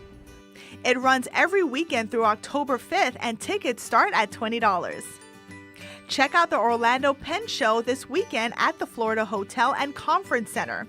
Over 100 vendor tables with pens and accessories for sale. Beat the heat with family science fun. Enjoy Kennedy Space Center's STEAM experience at Crayola Experience Orlando on Saturday from 11 a.m. through 2:30. Check out Mount Dora's Pitmasters and Pourers, the ultimate beer, bourbon, bacon, and barbecue event. It's Saturday from 3 to 8 p.m. at Elizabeth Evans Park. Join 21 and up outdoor party at Orlando Booze and Bites at Festival Park on Saturday from noon to 5 p.m. Your ticket includes an open bar and $5 or less delicious bites. Noises Off, a fast-paced comedy full of laughs, opens this weekend at Surfside Playhouse in Cocoa Beach. Tickets are $32. Have a fun event coming up? Send it my way. Many events come from viewers like you. You can head over to our News 6 app or clickorlando.com. Just click Contact Us. Well, next year, NASA has plans to launch the Artemis 2 mission, and your name could make it to the moon. Yeah, the 4 astronauts will venture around the moon. The flight is expected to last about 10 days, launching no later than next April. It's the first crewed mission in NASA's new era of exploration, paving the way for Americans to once again walk on the moon and one day even Mars. Now, to add your name and get your boarding pass, sign up online before January 21st. Names collected will be put on an SD card. Much more coming up in our next half hour. Here's what's coming up on News 6 at 6. Some breaking news out of Osceola County in the investigation of former Sheriff Marcos Lopez. We're getting our first look at the documents, including crucial evidence like text messages sent by the former sheriff. News 6 investigator Mike DeForest is breaking it all down. Plus, in the aftermath of the open carry law being overturned here in Florida, departments in Central Florida are now changing how they handle some situations involving police. And here's a live look at downtown Orlando from our Light Orlando Delivering Hope camera. You're watching News 6. We'll be right back.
Hey, what's going on?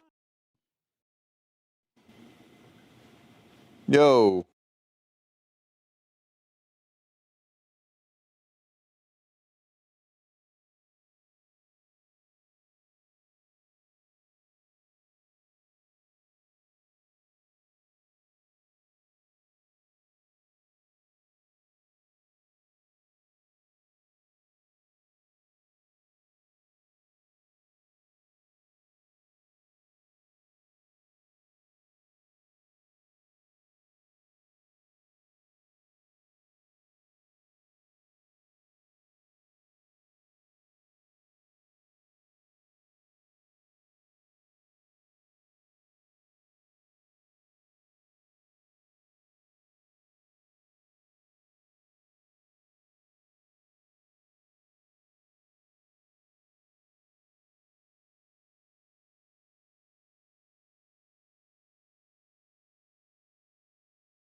Community discourse under the microscope after the death of Charlie Kirk. The investigation and message from one school district to anyone thinking about posting their thoughts online and making adjustments. The Central Florida counties that are modifying the way they handle situations in light of the open carry law being overturned. Plus, News 6 viewers are looking for answers after bears are spotted in Orange County backyards.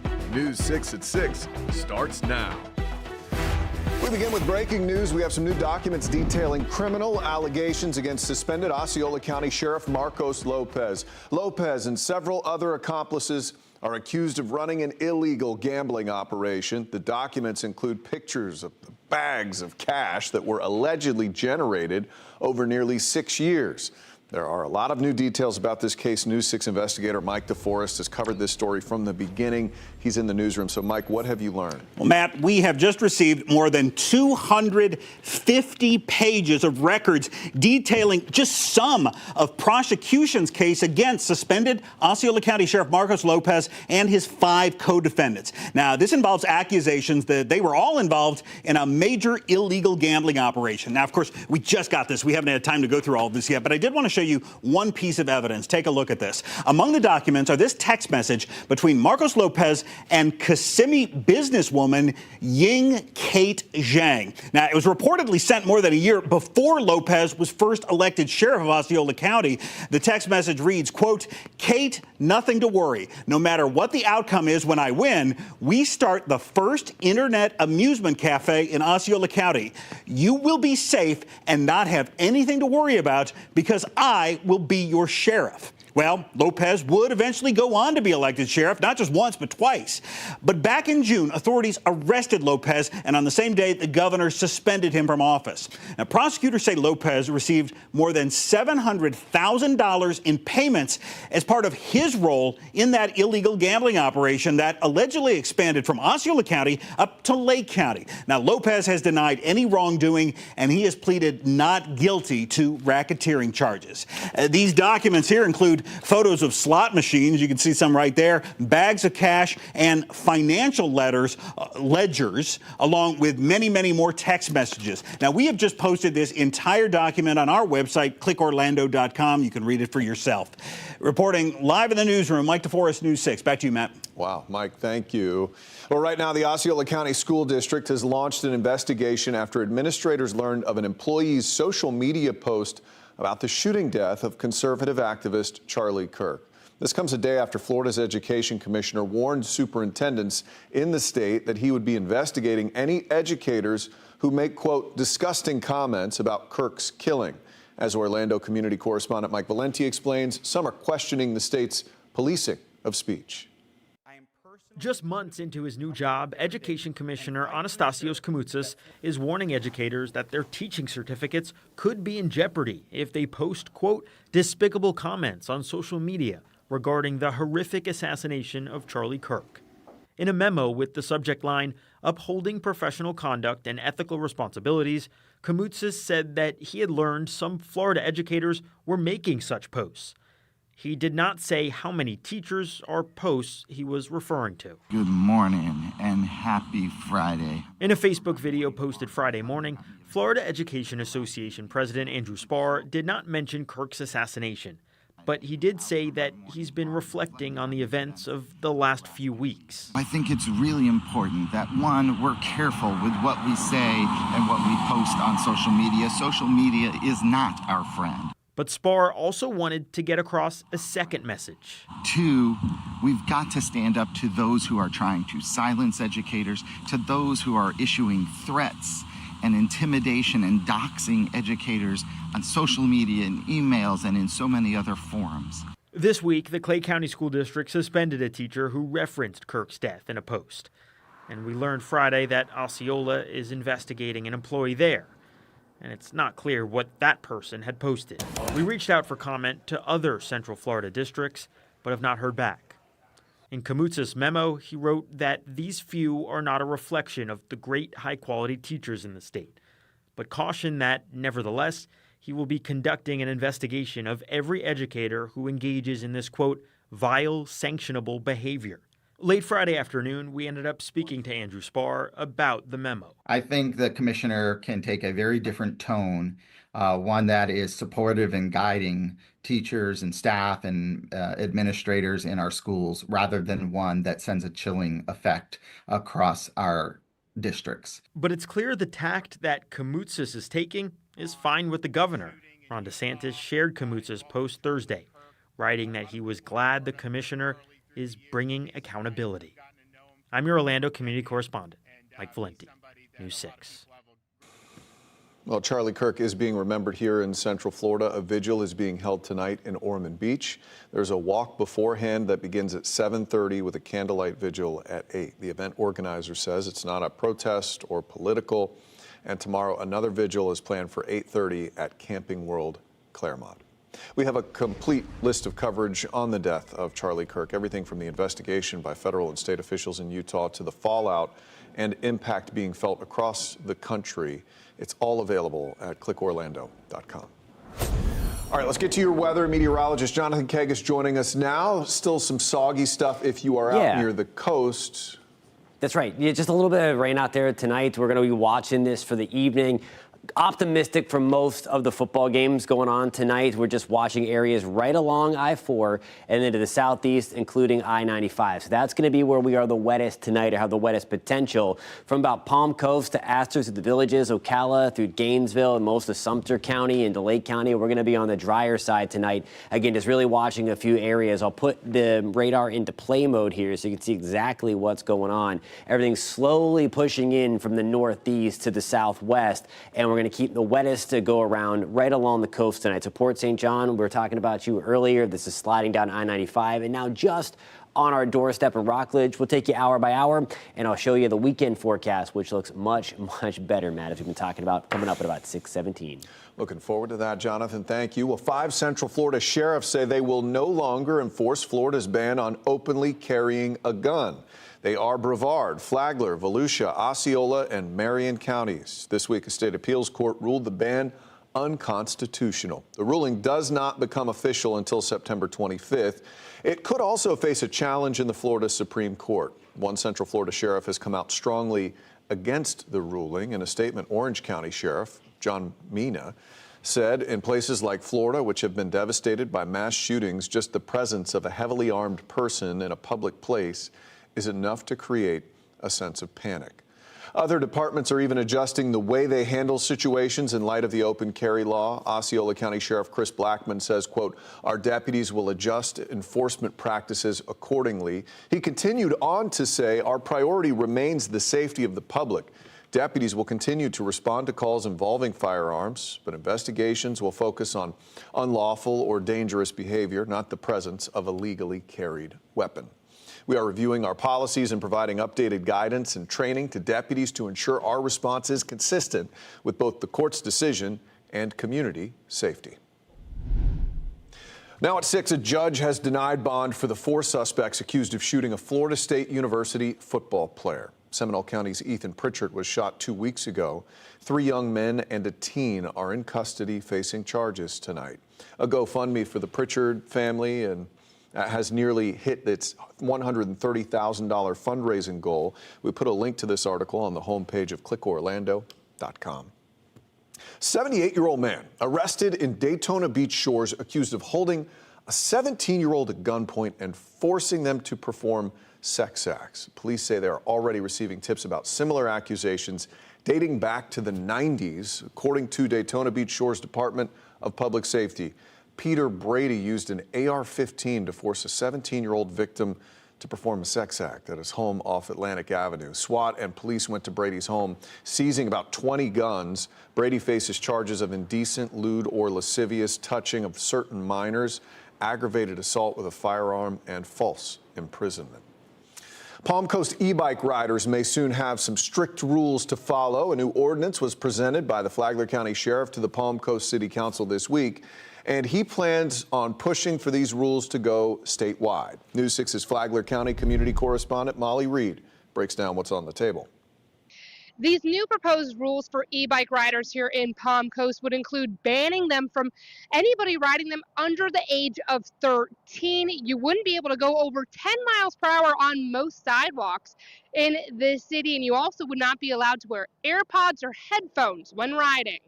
I see them quite often going too fast, and especially when they come up to crosswalks and so forth. I don't see them stopping half the time. While some e-bike riders told Palm Coast City Council this week these proposed rules are too harsh, Palm Coast drivers I talked to today are welcoming them. I have some experience with almost running someone over on the e-bike because, they're not following the rules. Flagler County Sheriff Rick Staley, who helped write this ordinance, says that there currently isn't enough on the books for his deputies to regulate e-bikes.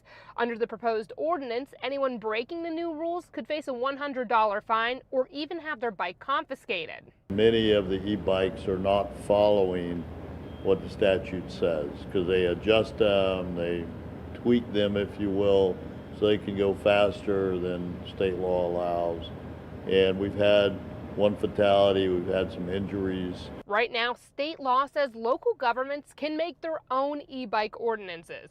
Sheriff Staley says he's also working with sponsors to advance a bill in the state that would enhance the state law so everyone would be on the same page. For a bicycle rider, an e-bike rider, you'd really have to know the jurisdiction's ordinance wherever you go in the state of Florida, and there's hundreds of cities, 67 counties. The Palm Coast ordinance will go to City Council for approval on Tuesday morning. I'm your Flagler County community correspondent Molly Reed, News 6. Up next, some residents in Orange County are dealing with a big hungry problem. I'm talking about bears. Still to come. We spoke with one man who doesn't know what to do next. Also, what you can do if you encounter a bear at your house. This portion of the news is sponsored by Advent Health, helping the communities we serve to feel whole.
Well, today is the first day to sign up for a bear hunting permit. Here in Central Florida, only 18 will be handed out, so people will be selected through a lottery system. You can apply as many times as you want. You just have to pay a $5 fee each time. Meanwhile, a viewer reached out to our neighborhood network. This large bear here has been roaming around his property, sometimes getting close enough to knock on the door. He's at a loss for what to do, so he called us. This one's baller. Chris Bain considers himself an animal lover. If you want something like a puppy dog, this is what you want. From ball pythons to pit bulls, You give me kisses. he can't get enough. I have 42 fish tanks, pet turtles, tortoises. I've got a dog. I've had sugar gliders. I'm an animal lover. Just when animals start to encroach with people, that's where you start to run into a problem. Recently, a new animal has walked into Bain's life. Yeah, he's a big boy. Bain spotted this big, ambling black bear on his outdoor cameras, knocking over trash cans, cracking open his fence, and visiting his front door. And he comes at like 10:30 at night, which is pretty early. Like, I could be coming home from a late dinner and run into him in my driveway. That'd be a little scary. In fact, it almost happened the other night. Watch this surveillance video of the bear at 8:24 p.m. Then at 9 o'clock, a pizza delivery woman walks the very same path. What's your biggest fear with this whole situation? Basically running into him unexpectedly. Coming home and he's there and I'm coming up and run into him and he wants to get past me. Keep in mind, Bain does not live in a rural area. His home is near the 417 and Colonial. He thinks the bear has taken refuge in this 20-acre preserve behind his house. We reached out to FWC to ask what Bain should do. They said he should move his garbage cans to the garage, which he did, but the bear keeps coming, especially on garbage day. On Sunday when we got to take him out to the curb, he knows that and he'll go down the street and knock everyone's garbage cans over and eat all their garbage. Aside from that, according to an email response, the FWC will attempt to capture and humanely kill any bear that shows signs it may be at risk to public safety. So far, this bear has only shown aggression toward trash can lids. Apparently, the only solution that's out there right now is to hire a bear trapper, and I haven't looked into that yet. It hasn't gotten that serious yet, but I got to talk to my neighbors and see if everyone's willing to, I guess, pitch in. So Bain is worried, but as far as FWC is concerned, there is nothing they can do. And speaking of encounters, right after this story aired earlier today, a viewer from Altamont Springs sent us this video. You can see a bear walking around a yard. This one's a little bit smaller, near their fence. Not a lot of information other than the bear was very close to the home. So if you feel threatened by a bear, if you spot an injured, orphaned, or dead bear, you can call FWC Wildlife Hotline. I'll put that number in the web article with this story at clickorlando.com if you want to check it out. Some close encounters with the bears. Meteorologist Jonathan Kagas joining us now. The weekend is here, and it should be a good one. I think so. The only concern is just a couple of stray downpours on the coast. We've been talking about that all week, but even on the coast for us tomorrow, it's not going to be as widespread as what we're seeing right now pushing through. I think everybody gets in on a drier weekend. And we've been advertising the comfort level going up as well. I think we're going to take a little bite out of the humidity, which is something we often don't do in the month of September. You felt it a little bit yesterday, and I think even more so by tomorrow evening and Sunday morning. There are the few downpours sliding south of Four Corners now, south of Claremont. You can track these downpours if you're heading out to high school football games tonight. Free Nuisance weather app. It's a great tool. You'll get a push alert if there's a downpour in your area. Certainly if there's lightning in the area. The one positive side of things, even along the coast where we are getting wet tonight, I'm not anticipating a ton, if any, lightning out there to cause any kind of significant delays. All the lightning as it's out over the Atlantic fizzles out, and you see right now there's hardly any strike being picked up at the moment. Here's a very gloomy look as we are tracking those downpours right along the Space Coast with our Launch Credit Union camera this evening. We have air temperatures in the mid-70s at the port. The scattered showers, as we just showed you, coming down and should continue again, mainly along into the southeast of I-4 and then right up and down the I-95 corridor. There we go through 2 o'clock in the morning. Along the Atlantic coast, don't be surprised if you're woken up by a stray downpour in the mix. I don't think there's going to be a ton of lightning overnight. There's 6 o'clock tomorrow morning, same deal. So not everybody dry when you wake up tomorrow. Most will be, especially the further west of Orlando you are. So us closer into Sumter County, Marion County, Denell, and Ocala, we're looking pretty good tomorrow morning. Once we get to the 11 o'clock hour, lunchtime, we'll see a few stray downpours along the coast. And then that's really all I have. That area of low pressure that's causing those downpours on the coast right now it's going to be pulling away, and as it does that, you see the clouds kind of go away too. That's 11 o'clock. It's going to be pulling in some much drier air as well. We're hanging around 80 degrees in Oviedo right now. Good evening in Kissimmee. We're at 81. Groveland, we're checking in at 78. The Villages, we are at 83. Now here's a look at your forecast. Sponsored by Strata Air Conditioning and Heating. AC emergency, you ought to call Strata. Dew-point temperatures are the most important number for your comfort. We're in the mid to upper 70s most of the summer. We're down into the low 70s in Central Florida.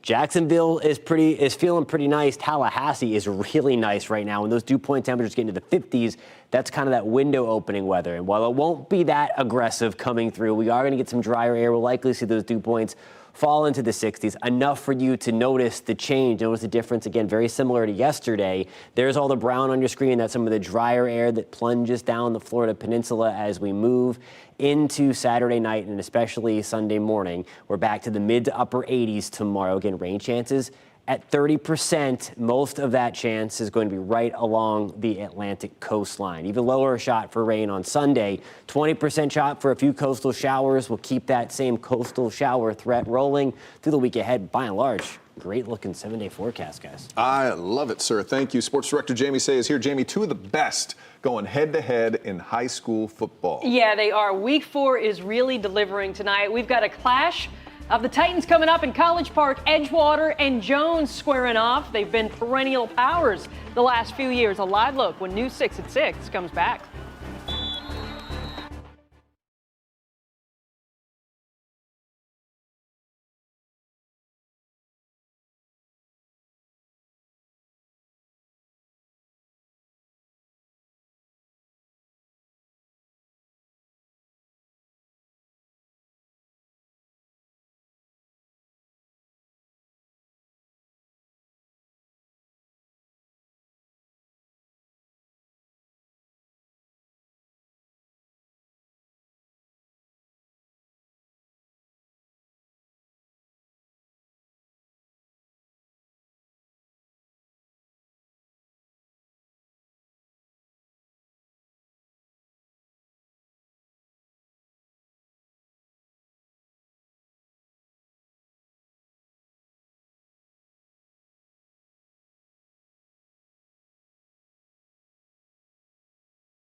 Welcome back to News 6. The high school football season has sprinted past the quarter pole. Week 4 kicks off tonight, and News 6 will be making the rounds at the games in Central Florida.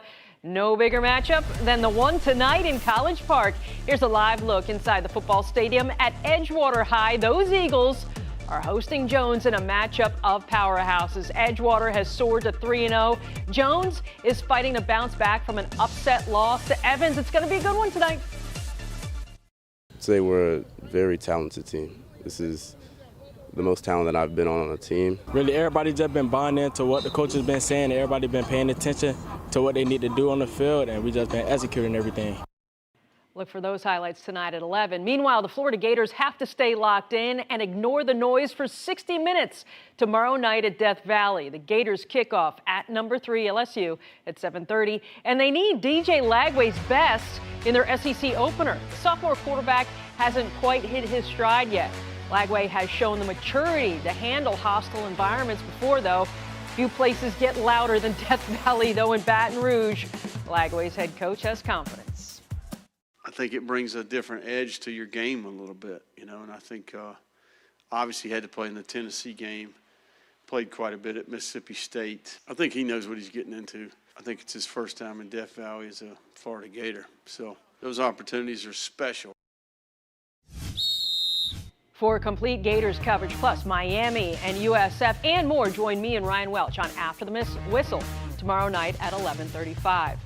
A pair of Magic players are hoping to strike hardwood gold. Franz Wagner and Tristan da Silva helped lead Team Germany to the finals of the Eurobasket tournament today. Franz scored 22 as the Germans beat Finland 98-86 in today's semifinal. His Magic teammate da Silva added 13 points off the bench in the win. Germany will face Turkey in Sunday's championship game. The Orlando Pride are home this weekend. They host Bay City Saturday at 5. The Pride got some nice new jewelry this week. Look at their championship rings commemorating last season's run to the Shield and title. The rings have more than 80 diamonds, are engraved with last year's motto, quote, "Whatever it takes." A reminder for this year's club as the Pride try to end their current 7-match winless streak against league competition. We are champions. We will always be champions, and we have to go out and prove that day in and day out. So I think this is just a good reminder of that. It is a great reminder. Good motivation to have, again, the Pride play tomorrow at Interinco Stadium in downtown at 5 o'clock. It's a good team right there. It's a good team, but, they haven't won a league match in a long time. Mm-hmm. I think they're going to get it done tomorrow, but they could use some fan support for sure. All right. Yeah. Thank you, Jamie Say. Appreciate you. More news coming up at 9 o'clock on clickorlando.com and the News 6 Plus streaming app. We hope you have a fantastic night.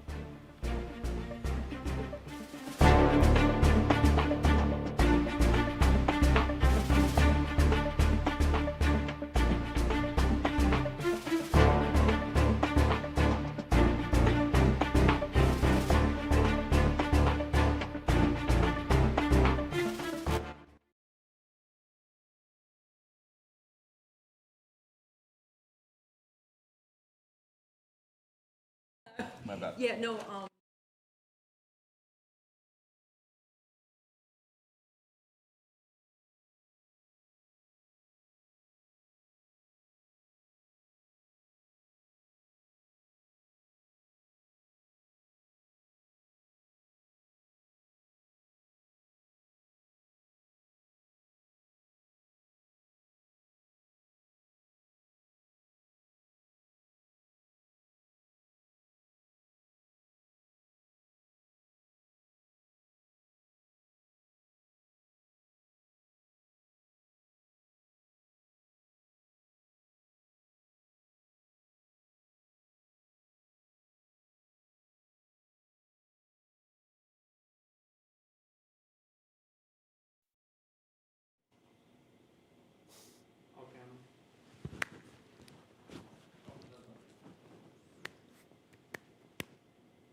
By 5, 4, 3, 2.